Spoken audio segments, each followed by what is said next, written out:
Hey guys, in this video I wanna do some real talk and make you aware of a really massive issue that this game has. And this issue lies in the characters and the different archetypes. Power creep is already a massive thing in this game, and that is while this game just released and has a teeny tiny roster of characters. Yet most of these characters are already completely irrelevant because they are heavily power crept. There are like two or three different, I think 3 different archetypes in this game, and one character dominates all of the other characters in the same archetype. In my example, I want to talk about the character Hugo and Veronica, Armir, you know, the follow-up attack archetype team. All of these characters in this archetype, they are the exact same characters, just one is better than all of the other characters. And why is that? So the characters in this follow-up attack archetype, they all do the same exact thing. They stack something up and they use these stacks of that something to increase their damage output. Okay. Now, let's first of all take a look at Veronica and what her most important card does and what she and how she stacks up her damage, right? Firing per reparation. That is a card that is always 100% guaranteed in your starting hand if you play Veronica. And this card simply does make her able to perform a follow-up attack at the end of every single turn. Okay, now why this is a huge issue is because you are not able to gain any stacks yet, but you need to. And in order to accomplish that, you need to find a completely different card that also costs 1 AP. And this, by playing this card, you are now able to stack up on reload to deal the required damage. Okay, and all of these characters, Hugo and Veronica, let's stick to those as an example, they require the exact same thing in order to gain their stacks.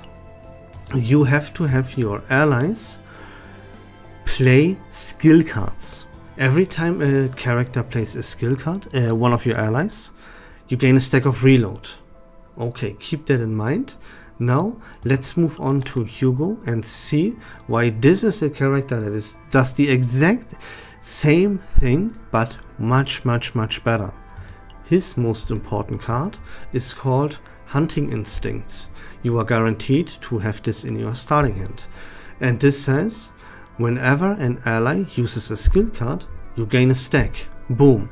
Right out of the gate, you will be able to gain a stack. And this stack makes you able to perform a follow-up attack. You gain your stacks and you gain your follow-up attacks out of just one card that you are 100% guaranteed to always have in your starting hand. Veronica doesn't have that, she needs 2. And there is another big issue here, because Veronica does only perform 1 follow-up attack at the end of the turn. Sure, there are shenanigans with epiphanies, but they don't help you very much. It is 1 follow-up attack at the end of the turn, while Hugo can perform multiple follow-up attacks every single turn. He stacks something called hand commands. This can stack up to 5 times, and once your ally now uses or yourself even uses a target attack ability, you perform a follow-up attack. So every single turn you can perform up to like 3 or 4 follow-up attacks easily with Hugo. While again with Veronica, you can't do that. You have like 1, or at maximum best case scenario, you have 2 follow-up attacks at the end of the turn. So you can see how Hugo is more AP friendly, much more consistent, and performs way more follow-up attacks than Veronica does. What is the point of playing Veronica at all if a character like Hugo and rerolling exist? Exactly, you guessed it, there is no point at all. And I can write a book about this already. Let's take a look at another character that falls into the exact same category. And you will realize that it is the exact same story, just all over again. You stack up on something called Metal Ice. When you have stacks of Metal Ice and you gain a shield, you perform a follow-up attack. Now, you can already see, right, it's glaring here, that the issue here is that Amir doesn't even have a card that is 100% guaranteed to be in her starting hand. She doesn't self herself up. She needs to find very specific cards here with hovering metal or metal extraction, and then she has to find has to gain a shield. Other characters can help, of course, but it is even more specific and even more RNG heavy. So you can immediately tell Amir does not hold up. She is even worse than a character like Veronica is, and Veronica is hardcore power crept by Hugo already, right? So you see how characters are already, even though this game just released, they are completely the same, and it doesn't make any sense to already have this amount of power creep in the game. It's very, very bad game design, honestly. And I didn't even mention the combat system. That's like a whole different video, because it's very, let me tell you about it very, very quickly. It's like a whole different beast of bad game design, because there is no meat to the bone there. You cannot strategize and plan ahead by like combining your cards, by saving up AP, by saving cards in your hand to be able to like make a massive combo or something like that. You lose all your AP at the end of the turn, you lose your entire hand at the end of the turn. So yeah, I mean, it's pretty much most of the times just dunking your entire hand onto the enemy and then call it a day. But anyways, let's look at another archetype to underline what I just said. Let's look at the bullet. I hate these messages. They think they are my dad, and they should tell me that, oh, my real life is damaged when I play games for a little bit. Like, it's absolutely crazy. But anyways, that's not the point. Let's take a look at these the bullet archetype and see how these characters are all also the exact same character, just with tiny little bit of adjustments, you know. So what do the characters from the bullet archetype do? They, you guessed it, they create bullets here, a bunch of different bullets, and they use them to deal additional damage. Alright, you can see this here with Renoa. You can see this with a character like Lucas as well. Here we have him. What does he do? Oh, he creates a bunch of different bullets and uses them to deal additional damage. Let's take a look at Tressa, I think is her name. What does she do? Oh, she creates daggers. What for? To deal additional damage, right? Here the agony, that is the poison in this game, is an illusion, right?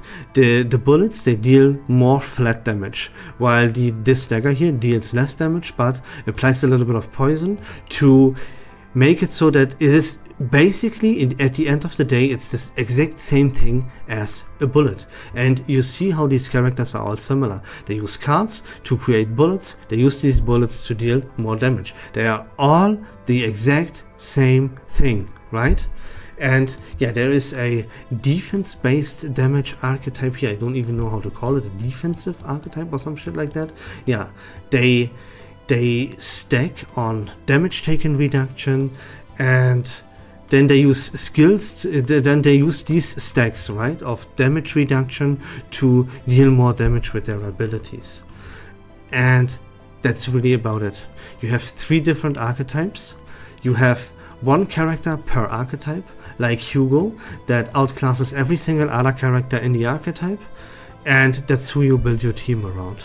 And that's really about it. This is how they designed the very few characters that are in this game. It's, yeah, pretty tragically shitty, if I'm being 100% honest. I didn't expect that.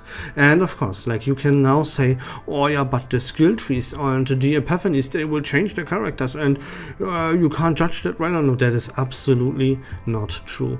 The epiphanies do, for all the characters, pretty much the same shit. For the supports, they do that, or you heal a little bit more, or you apply damage reduction with your skill instead of, but you heal a little bit less in return, right? Or you gain more shields or something like that. It's not that deep at all, unfortunately. And there are also epiphanies that heavily outclass other epiphanies, so most of them are completely irrelevant in the first place anyways.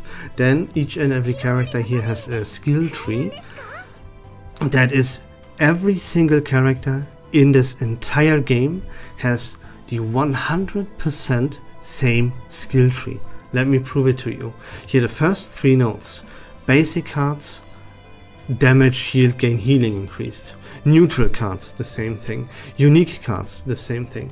Then they have unique special nodes, is what they are called, I guess, that increase simply the damage output. Here, 20% chance for rapid fire. Rapid fire is a skill that I don't even want to use when I play Veronica. I never want to use this rapid fire. I have much better abilities to use than rapid fire would be. And it would just give me a 20% chance to create a ballista, which means I do not 1 follow-up attack at the end of the turn, but 2. Completely useless. This is on a skill that I never want to use. And then they give me a 20% chance to create that ballista. I'm telling you, I played Veronica for like over 30 hours at this point, and this effect almost never happens. In 99% of the cases, this never happens. It is completely irrelevant, right? And then look at like the key best nodes here. 5% more damage for the skill that I never want to use. 5% more damage for my follow-up attack at the end of the turn. And that's it, bro. That's why you time gate me, why you make me farm and spend all of this stamina just to unlock this boring ass crap. I mean, woof, dude, that is pretty insane. Okay, now I showed you this one with Veronica. Remember the first 3 nodes, remember what these special nodes do. Now, let's take a look at one other character here to not go overboard, right? You can do this for yourself if you don't believe me. Check every single character in this game, check the skill tree, and you will always see the exact same stuff. Here, check this out. Basic cards are increased. Neutral cards are increased in the exact same way, by the way. Here, unique cards. Exact same thing as with Veronica. Here. Instead of adding a 20% chance to the skill that I never want to use, they give me 30% more healing for like a basic skill. Exciting. I can't wait to unlock this node, is what you might say here. Remember what Veronica says, 5% more damage? Here, 5% more heal. 4% more damage for Veronica here, 10% more recovery. I mean, you know what I mean? The game design here, at least when it comes to the characters that are in this game right now, is terrible. And the combat system is not too great either, right? Very simplistic, very just shit your cards out, at least for the most part. Of course, like some teams, some characters, they have a little bit of a requirement when it comes to your rotations. That's why I make these how to play certain character guides, right? And yeah, I could keep going. Like you can see, this game is like what, 3 or 4 days old at this point, and I'm already completely out of content. I'm completely time gated, and I would now have to spend money to gain more stamina in order for me to level up to level 40. I'm level 34 right now, and I don't have any content in this game anymore unless I reach level 40.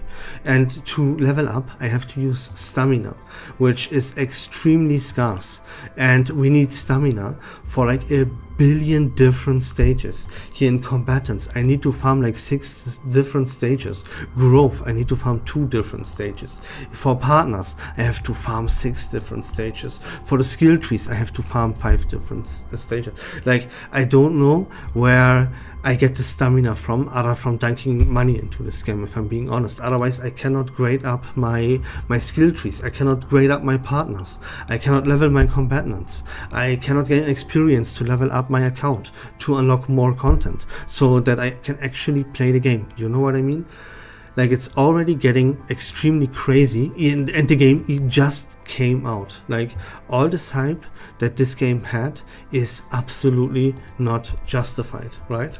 But with all of this being said, the game can still be fun. It is, with this simplistic combat and you just like shitting out your cards basically, it's pretty fast paced, and yeah, there is a little bit of team building, and there are teams that are a little bit tougher to play and require some rotations, so it is not all bad.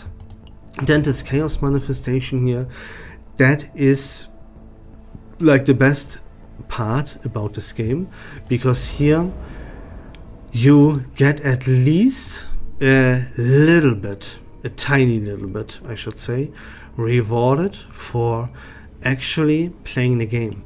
There is something to grind here that rewards you at least a little bit, and that is not too impressive, but honestly this is better than what all or at least most other gacha games have.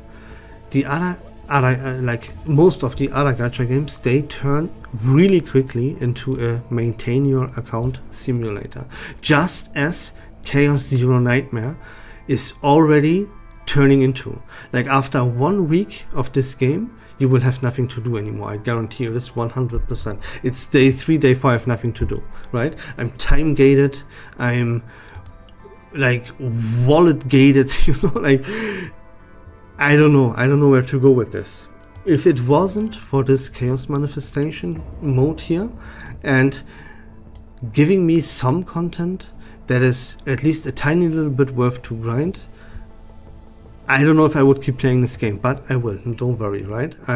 With all of this being said, I will keep playing this game, and I will keep covering this game on YouTube, of course. And that's it for the video, guys. I hope that was fun and informative. If you like Chaos Zero Nightmare content in general, please consider leaving a follow on my channel. I would really appreciate it. Don't forget to join the Discord server, link on the description down below. I will be live on twitch.tv at the time that you will watch this video, and I will leave a link to my Twitch channel also in the description down below. I will grind my third account out a little bit. I rerolled there for Kairon, and yeah, he is a character that is a little bit more fun and a little bit harder to play than most other characters in this game, so I'm pretty excited to play this account there for a couple of hours. If you don't want to miss the action, use the link in the description down below, and yeah, come onto my stream, talk to me a little bit, let's hang out a little bit and have fun with playing Kairon. But yeah, that's it for me, guys. Take care of yourselves, have a great day, peace and love.